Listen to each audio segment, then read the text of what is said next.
students, how are you all? I hope you all are doing well. As you all know, I am Mr. Prithviraj. I am about to teach your third chapter called as laws of motion, and we have already completed so far 2 classes till now, and we are discussing now the concept that is about to know. You people should know before we read, before we get into second law of motion. In first law of motion, what we have read, let me remind you. The first law of motion states that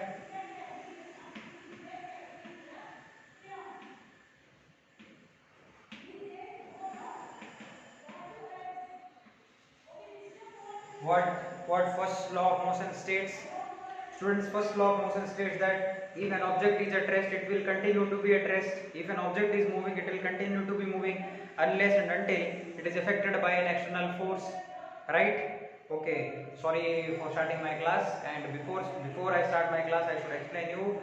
You should all following each and every social distance measure so that it can keep you safe. Okay? I hope you all are doing that. And I've already reminded you what is Newton's first law states. And while reading that first law, we people have encountered with a new thing. What was that new thing? The new thing is called inertia. Inertia is a thing which you have encountered for the first time in your entire life. You never heard of this word. What exactly is this inertia is? What exactly is inertia? We will read. But we have already understood how inertia works. What do you mean by static inertia? What do you mean by dynamic inertia? And I've already given homeworks for that, right? I've already given homeworks, and I think you all are doing right homeworks. Yes, you did. Thank you for your cooperation. Okay. Now we will understand what exactly is inertia and how it is related with mass before we get into second law of motion. Okay. Let me write here.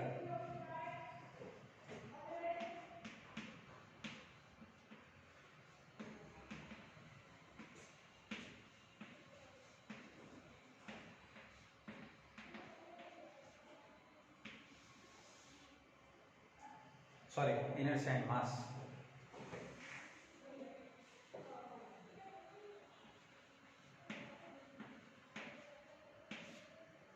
Inertia and mass. This is what we need to understand. Okay. Okay. First, we will understand about inertia. We have learned that inertia is the property of an object that resists the change in state of motion. Okay. Inertia is what? It is a property. It is a property which resists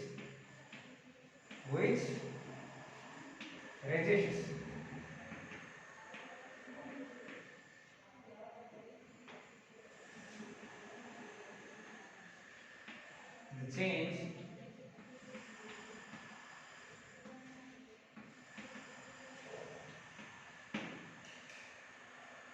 okay students, so inertia is a property which resists the change in its state. Suppose a body is stable, it want to be stable. If a body is moving, it want to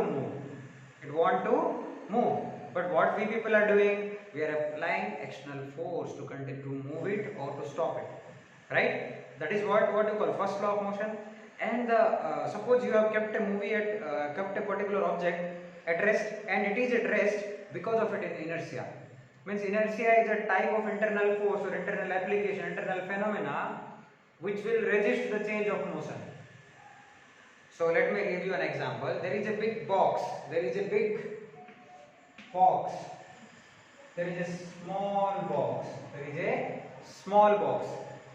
This big box, you cannot change its state easily, but you can change its state easily.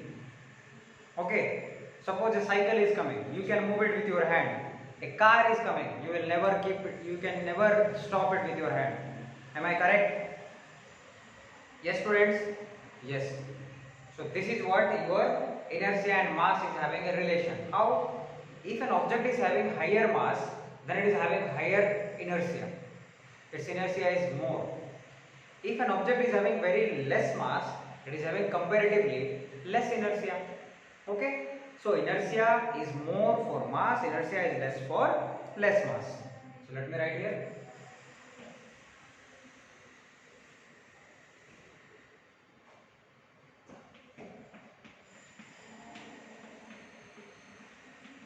Inertia directly proportional to mass. Inertia is directly proportional to mass. I hope you all have got it. You all have understood, right? Okay. Next, inertia is a property of matter that resists change state of motion or rest. It depends on the mass of the object. Yes, I already explained. Now, what is the unit of inertia? The unit of inertia is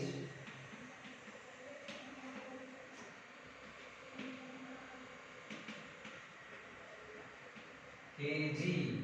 What, students? Kg. Whenever you are going to a shop, you are asking for 5 kilos of potato, 5 kilos of what, salt or sugar, whatever, right? The same way, when you want to express inertia, you will explain it. You will always express it in terms of kilogram. Okay? Same as mass. Okay? Got it. Now we will perform an activity. To understand inertia better, we will perform an activity where I need to prove you guys that inertia depends upon mass. Okay.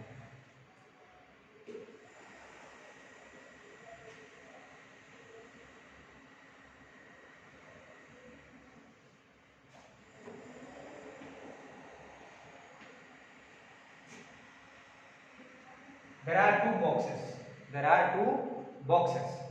Okay, one is big one, I'll write B1, and the small one, I'll write B2. Now, you will apply force upon them equally. How? Let me place one push scale over here. I'll put one scale in front of them and I'll try to apply force from both the sides equally. Now, same from where you will get more resistance? From this side. Pushing this side will be a little bit harder as compared to this side, right? So what you have understood from this experiment? If the box is small, it will resist less. So then its inertia is less. But if a box is big, its inertia is more. Its state won't change. It will resist to change its state. That's what inertia is. And this is what your activity 3. Okay, students.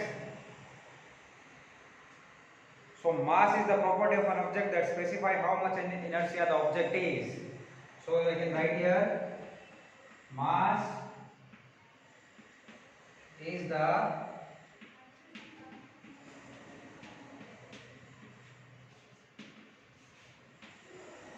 property of an object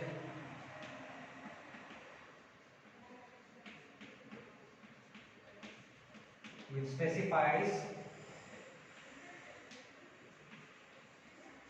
how much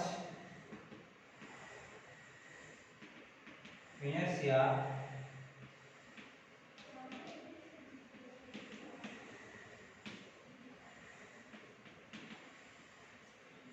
an object is having.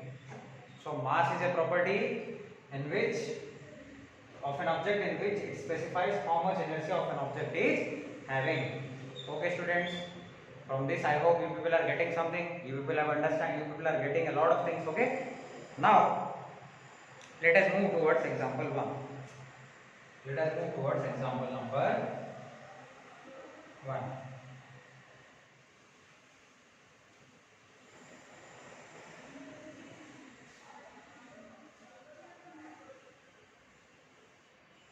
Okay. Now let's see example number 1.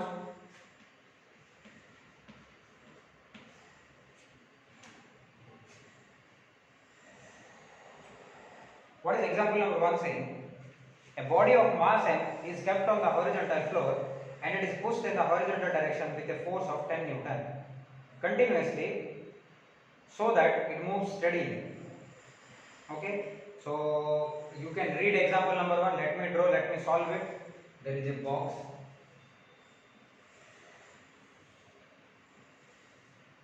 Which kept on the ground. As we all know, normal force is applied. We read in your junior classes. W is what? Gravity.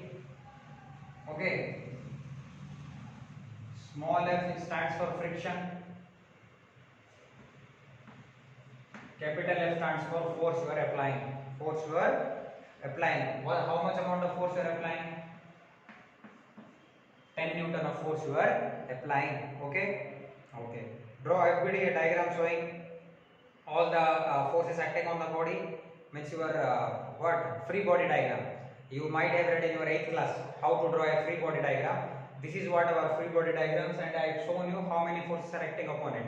First forces which acting upon it is what? It is your normal force. Normal force acting from which direction? From downward to upward.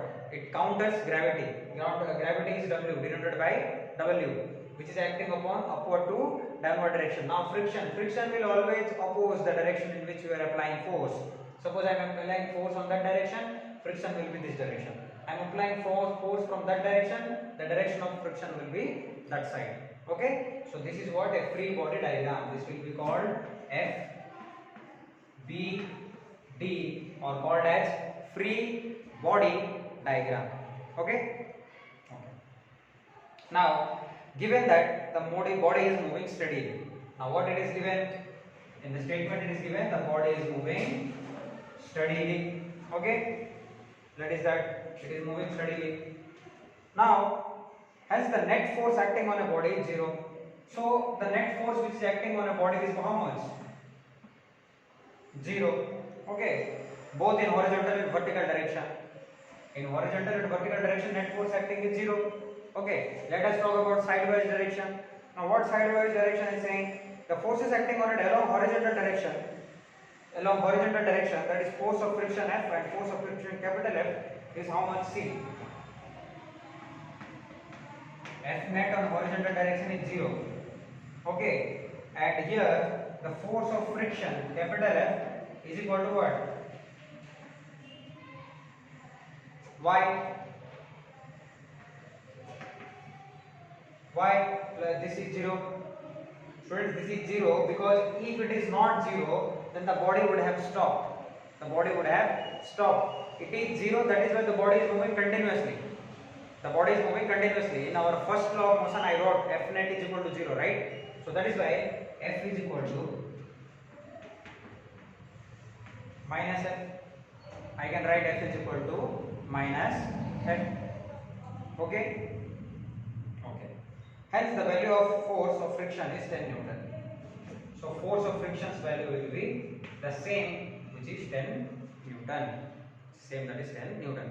If I am applying 10 Newton of force in this direction, the body is not moving. That means the friction is also 10 Newton. That is why the body is not moving. If you are applying more than that, then the body will move. If you are applying less than that, the body will stay steady. Okay? Now we will discuss about second law of motion.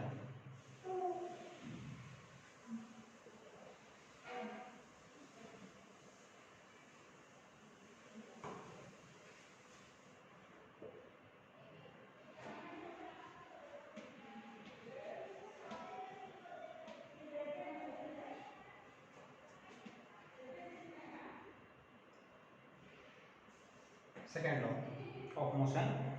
Newton's second law explains what happens to an object when non-zero net force acts upon it. What this explains? Newton's second law explains. See, first law explained what? If net force is 0, then the object will be constant. That's what it is saying. But second law will say that if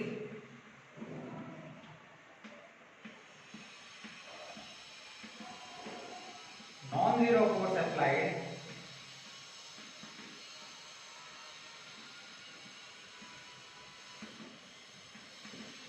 what will happen? What will happen? That's what your second law will say. Okay, students.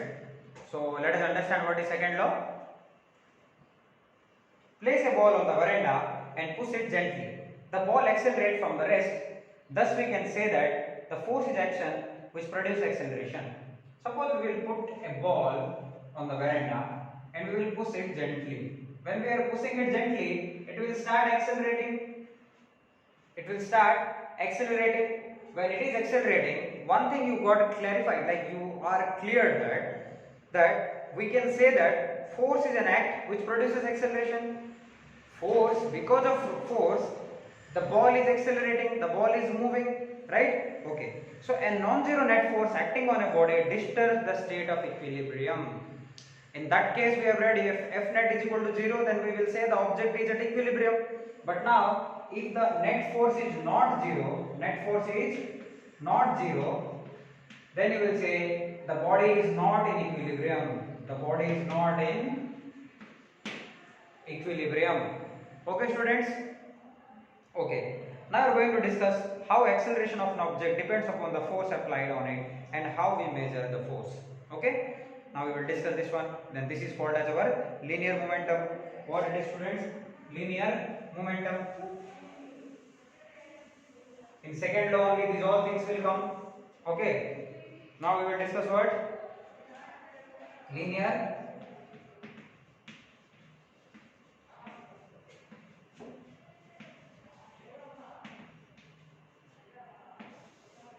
Now we will discuss linear momentum. Let us recall ourselves our observation from our everyday life. If badminton ball and a cricket ball hits you with the same speed, which one will hurt you more? Okay. If a badminton ball, small ball, and a cricket ball hits you, which will hit you hard? Obviously cricket ball. Why, sir? Because badminton ball is having less mass, but cricket ball is having huge mass. Now let us talk about bullet. Sir, bullet is this much small, but it is getting whole. Why? Because of acceleration. Because of what? Acceleration. If acceleration is increased so much, then it can pierce a small object also. If you are throwing a small rock upon the ground, nothing happens. But the same rock falls from the ocean, means from the heaven, means it will look like what? It is coming like meteor. It is creating a huge area, which is a huge blast. It is creating a huge crater. Why? Because for what? The size was less and velocity was multiplied to it. Velocity was multiplying it to it. So you got devastation. You got much amount of force. Okay. So we can say that the explanation can be explained by the concept of momentum. What exactly is momentum?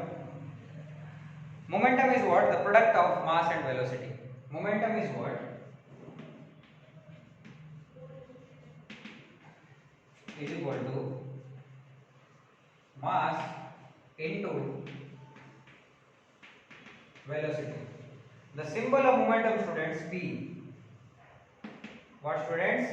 P is the symbol of momentum and it is m and v. P is equal to mv. P is equal to mv. The momentum body is simply defined as the product of its mass and velocity. Now, it can be stated that as a mass in motion, as object have mass, if an object is a momentum, then it acquires momentum. What happens with an object? Every object has mass. Yes? Okay. Now, it acquires momentum. How? If it is started to move. Now, let me say, a cycle is moving fast. A car is moving fast. In front of whom you will stand? If I am forced to stand, I will stand in front of cycle. Why? Because cycle is coming with same speed as car, but its mass is less. So momentum decreases. And I won't, yes, I will be hurt, but not that much. With the consequences would be far worse in case of what? Car. Okay, students. Now the SI unit of momentum is kg meter per second. The SI unit for momentum is, the unit for momentum is what? Kg meter per second. This is what you need to write. And this is the end of our lecture. You can say the second law of motion. Okay, the second law of motion. And in our next class we will read about activity number 4. And I hope till now you people have understood well and you will practice it well.